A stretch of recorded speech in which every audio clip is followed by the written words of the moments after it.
In this video, we're looking at section 8.2. We're going to talk about compound interest and continuous compound interest. And before we get really into this topic, a couple of announcements. So first of all, we do have a formula sheet for chapter 8. That formula sheet will just contain the key formulas organized in one place. So I'll post that on the website right beside the video in the lecture notes. Feel free to refer to that just to see an overview of all the formulas we'll be using. And second comment is around calculators. So if you've done a finance course before and you happen to have the BA 2+ calculator, you may know calculator shortcuts for some of these formulas that we're going to see. I would recommend that you do the calculations as we did in class when you're submitting your final assignment. It's always good policy to show all your work if you want full marks. There's always a chance you could key in something wrong in your calculator. So if you want full marks, please show all your work, and you can always use the calculator to check your work if you've done a finance course before and you know how to use your calculator functionality for that. So those are our general comments out of the way, and let's start up at the top here. We'll just look at the definition of compound interest. So compound interest is interest that is reinvested at the end of each compounding period. That essentially means that the interest is then going to be earning interest during the next compounding period. And we're going to look at a formula for how we calculate compound interest. So let's take a look at our formula here. So the formula says A equals P times 1 plus R over M to the power MT. A is the future value in dollars. P is the present value, or sometimes called the principal. That represents the dollar value today, measured in dollars. R is your annual nominal rate, so you can think of that as your quoted interest rate. M is the number of compounding periods per year, and T would be the time in years. So we'll do a few examples as we go through this section, but main caution just in looking at this formula is around R.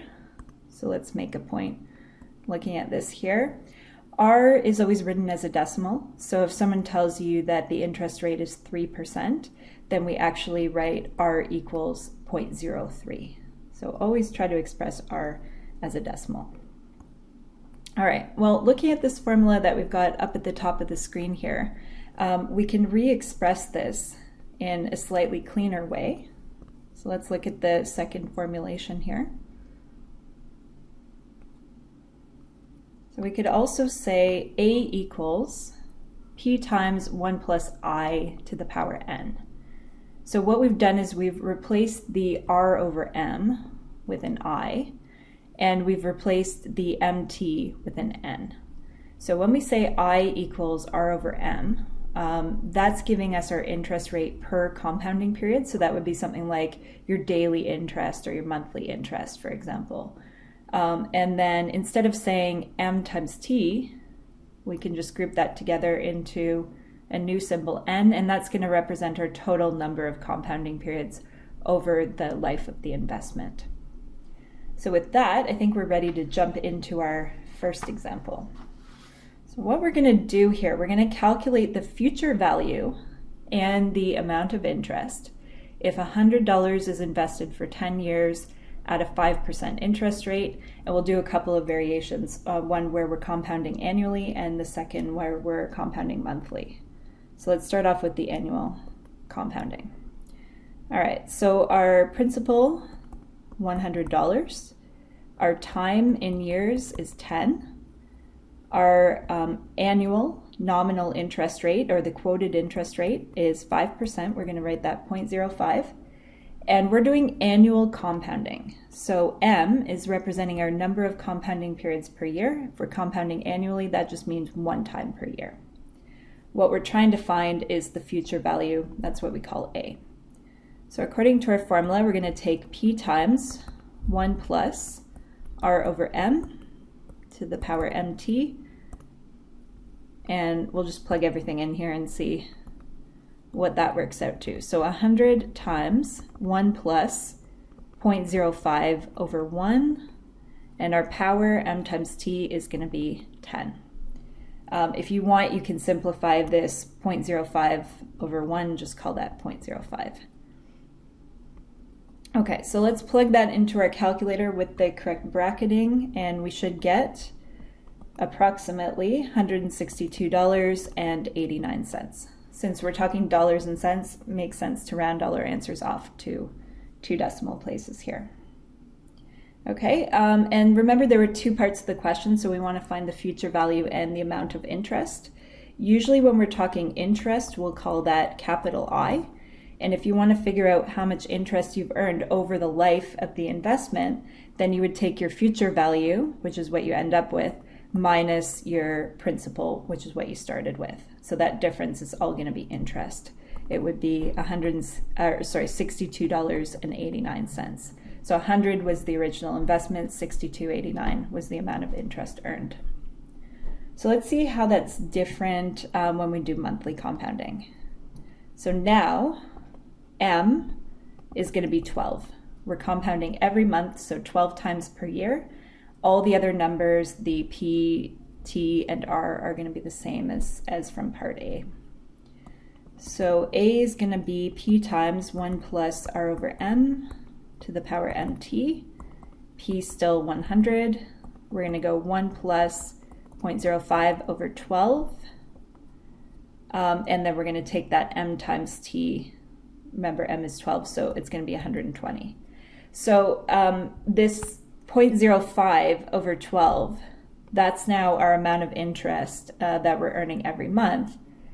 So we're earning a smaller amount of interest every compounding period, but there are many, many more compounding periods, 120 compounding periods instead of just 10 of them like in the previous problem. So what we're going to see is a slightly larger dollar value here. It comes out to $164.70.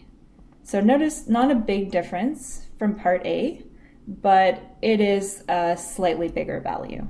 So the more often we compound, everything else being equal, the more often we compound, the higher our future value should be. So to do the second part, the interest, we'll just go A minus P. So this time the amount of interest earned was $64.70. So there's our first example of doing future value and also calculating interest. All right, so next idea we want to look at, let's focus in on the interest rate per compounding period. We talked about that a little bit in that last example. Let's focus on that a little bit more. So let's say you're compounding every month, for example. Then I represents your amount of interest that you're earning every month, or your interest rate, I should say, your interest rate per month. And R is your annual nominal rate, so that's typically the number that you're seeing quoted on the website or hanging in the window of the bank. It's the quoted rate or nominal rate per year. And M is representing your number of compounding periods per year. So I is just going to be shorthand for R over M. And if we rearrange that formula, we can imagine multiplying both sides there by M and say IM is equal to R, or if you write that the other way around, R equals IM. So let's just do a quick practice here. Make sure that we're comfortable converting between values of I and R. So we're going to do 2 parts here. Part A, we're going to find I given the nominal annual rate, which is this guy, and given some information about the compounding. So let's do that. If we want to find I, we'd say I is R over M. R is whatever rate we're quoted as a decimal, so that's 0.09. And if we're compounding quarterly, every quarter means 4 times per year. There are 4 quarters in a year. So compounding quarterly 4 times per year. All right, so 0.09 over 4 is 0.0225. If you want to rephrase that, you could say that's 2.25%. And just to be totally clear about what that represents, it's best to say 2.25% per quarter, just so that there's no confusion that that's not an annual rate, it's your quarterly percentage interest earned. Okay, and let's see if we can go the other way. This time we want to find R based on some information about I and some information about the compounding frequency. So this time we say R equals I times M. I is, oh, we have to be careful of this one. I is phrased as a percentage here. So I is not actually equal to 0.175, it's equal to 0.175%. So to turn that into a decimal, we further need to divide that by 100. So I is actually the number 0.00175 as a decimal. And then if we're doing compounding monthly, well, 12 months in a year, that means we're compounding 12 times per year.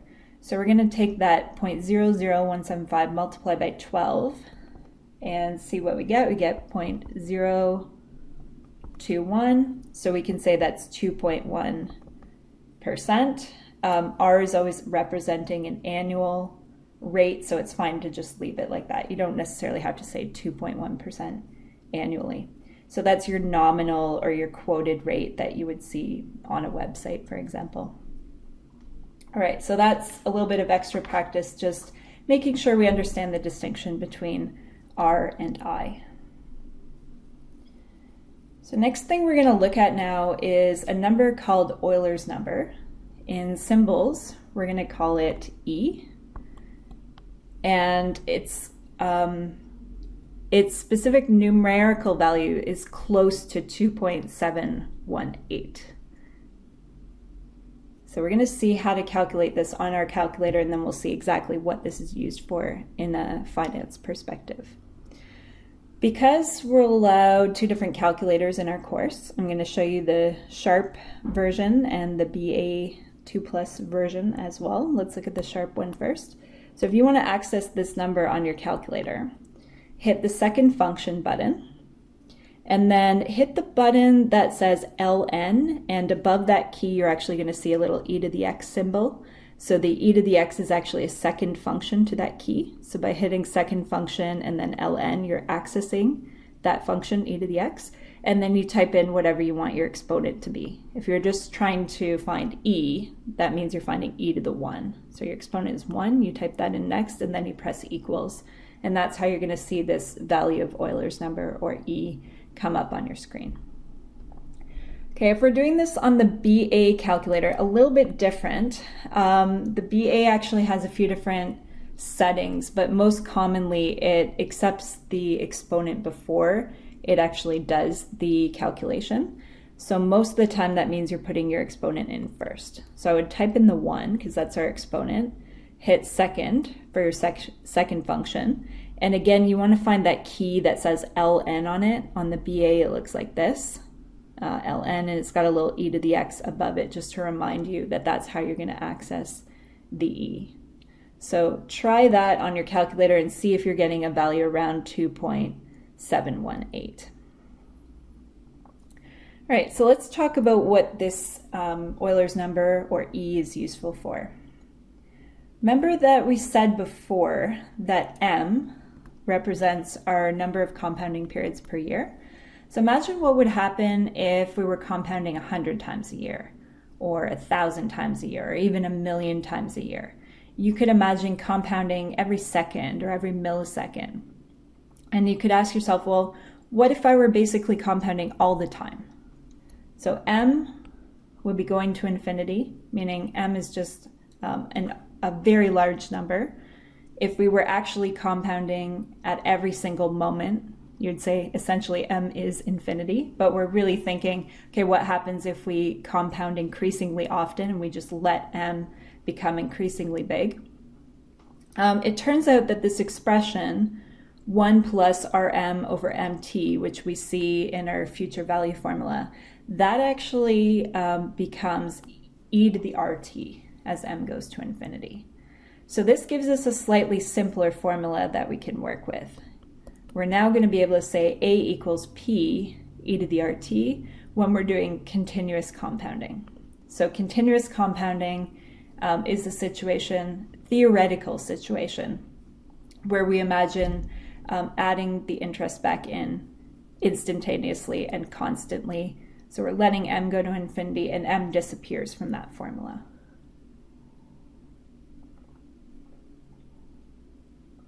All right, so let's try an example. We're going to try to calculate the future value. if $100 is invested for 2 years at 18%, compounded both continuously and daily. So let's see the difference between these two things. Okay, so our principal, $100. Time in years is 2. Nominal annual interest rate, 18%, so we're going to write 0.18. And for part A, we're doing continuous compounding. So we're not given an M value, because the idea is that when you're doing continuous compounding, you're going to use the formula A equals P e to the RT. There's no M in there because essentially the e to the RT replaces that factor that had the M in it. So we're going to plug in, we're going to go 100 times e to the, well, let's multiply r times t, that would be 0.36. So we're getting 100 times e to the 0.36. Okay, if we try that on our calculator, it comes out to about $143.33. So I'm actually going to show you how to key this in on the calculator. We'll do it for both the Sharp and the BA. So for the Sharp, type in 100, go times, hit your second function button, hit that button that has the e to the x in the second function. So the key actually has ln on it, e to the x is the second function, and then type in whatever you want in your exponent and then press equals. So that's the sequence of keystrokes that you would do there to come up with that number. On the BA, you would go 100 times, now the BA is usually set up to receive the exponent before the actual calculation of the function. So put the exponent in first, the 0.36, and then hit your second function button, which looks like this. Hit that ln key that has the e to the x on top of it. And that should give you your value. Now, depending on how your calculator is formulated, sometimes it's safer to actually do this calculation first and then just go times 100 at the end. So actually that would be my recommendation, is to go the 0.36 second function, then hit your e to the x function, and then type in anything that's being multiplied by that. And if you have any questions about how your calculator is performing, of course you can email me. Okay, so that should be how you do that on the BA. I would encourage you just to try that and make sure you can get that number. So let's see how that would be different if we did daily compounding. Okay, so let's think about how many compounding periods we have per year. Let's say there are 365 days in a year, although this year, 2020, there are 366. Really doesn't matter which number you use. I think the values are going to be incredibly close anyway. So let's go with m equal 365. We would go back to our compound interest formula. So a equals p times 1 plus r over m to the power mt. And let's plug everything in.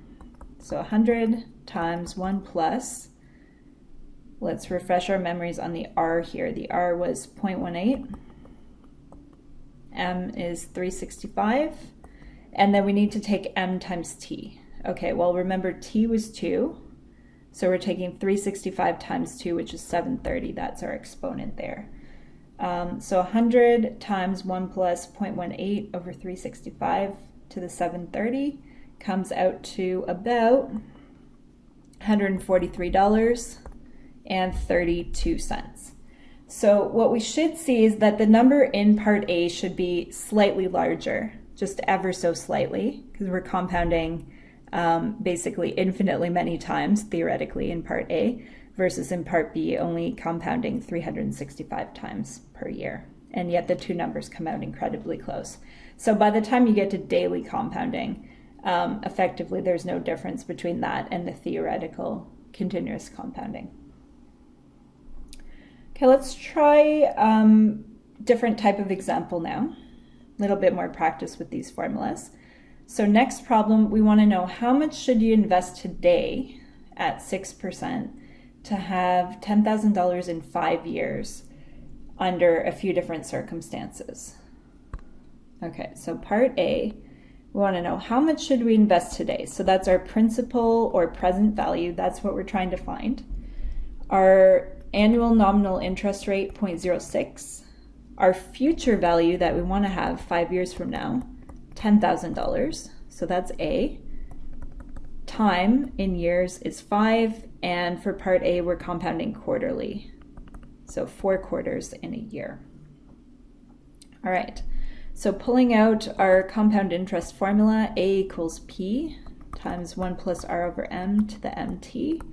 We know that A is 10,000, P is unknown, and that's being multiplied by 1 plus 0.06 over 4 to the power, well, M times T is going to be 20. All right, so now we have to figure out how to get P. The idea would be to divide both sides by this 1 plus 0.06 over 4 to the power 20, and that would give you P.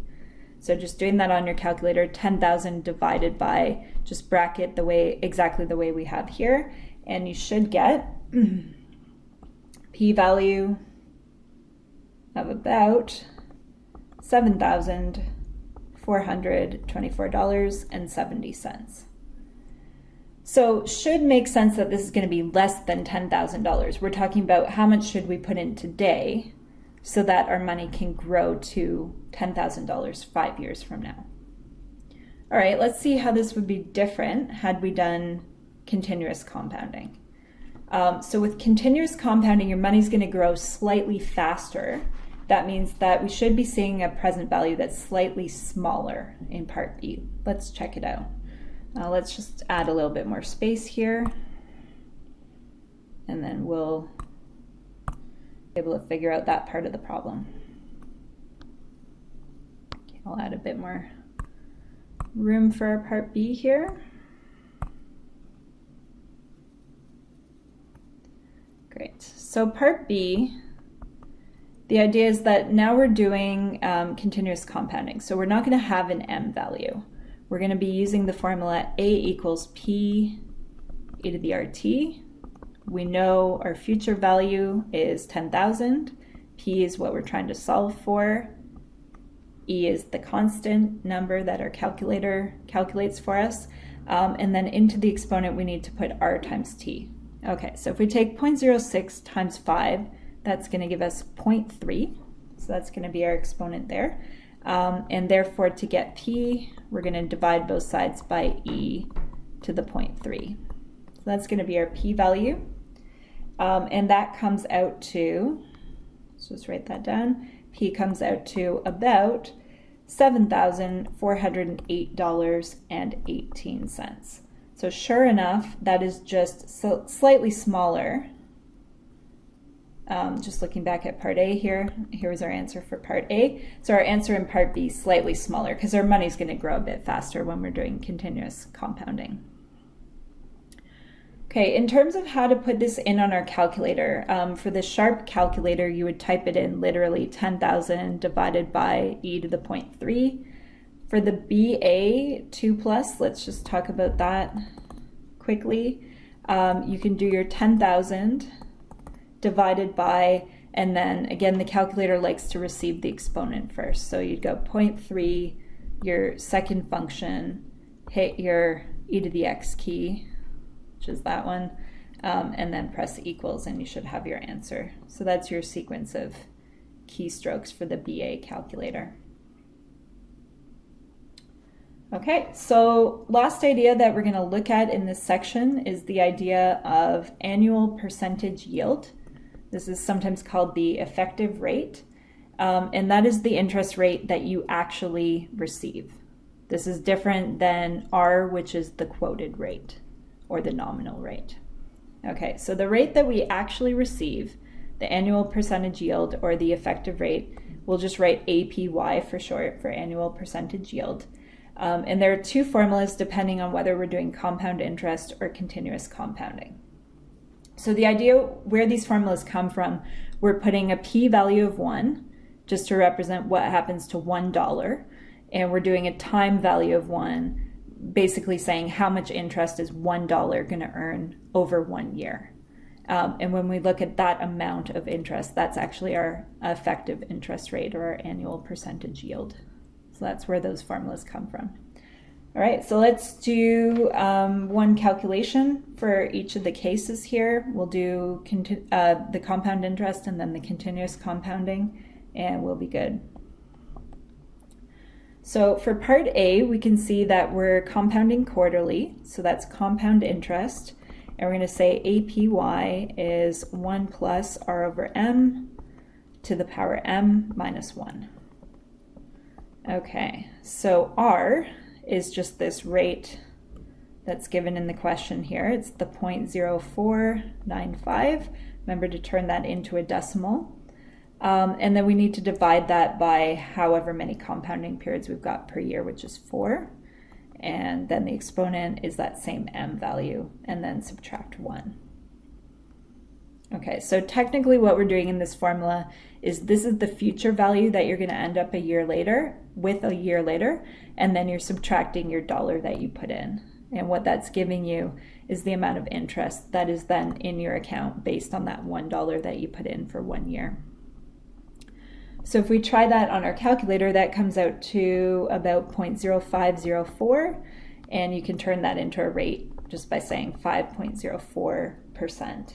So that's our annual percentage yield, or our effective rate, if you want to say it that way.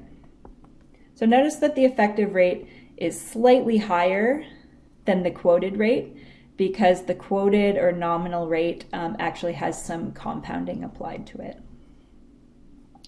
All right, for part B, we're doing continuous compounding. So we're going to use the formula APY equals e to the r minus 1. We're going to go e to the 0.038. So we make sure to turn our 3.8% into a decimal by saying 0.038, and then subtract 1. So again, this is your future value after a year minus the $1 that you put in. And that would be calculating how much interest that $1 had earned over the 1 year. So that would give you about 0.0387, or if you want to say that as a percentage, 3.87%. And sure enough, again, that's slightly higher than the quoted rate of 3.8%, because that 3.8% in the question actually had some compounding applied to it. So that's it for compound interest and continuous compounding. Thanks for watching.